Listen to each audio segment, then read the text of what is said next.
ambulance to get checked at the care center. I think that every fan here is breathing a little bit easier now to see Chris Buescher come out of that car and take off his helmet, and now we're going to get the benefit of replay to see what actually triggered this. I know the trigger car was the Daniel Suarez 99 machine. Suarez moved up the racetrack. He was touched by Chase Briscoe. Just past the start-finish line, he got sideways, and then trying to miss him, Chris Buescher ran into him. He slid through and caught something on the turf. I'm not sure if it was a drain or not, and then the barrel roll begins for Chris Buescher. So a very fast car, certainly top 10 material. And again, we watch another replay. Here is Suarez getting sideways. Kyle Busch skates by.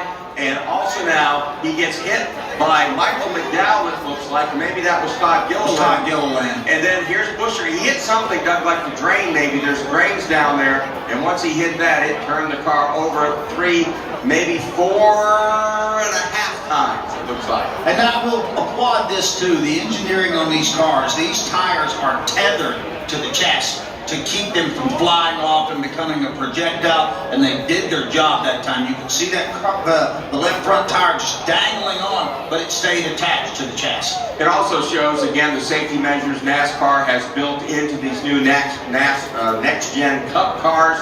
Again, the chassis held up really well, and especially the driver compartment, right? I mean, Chris Buescher did not get hurt. It was a spectacular-looking crash. Again, he slid sideways into Suarez. Then the car starts to pivot, reverse spin. He's sliding across the grass. Everything looks okay, and then boom, he hits a drain with the right front tire, and then the car starts to barrel roll. There's 1. There is 2, 3 and a half. So nope, that's 4, 4.5.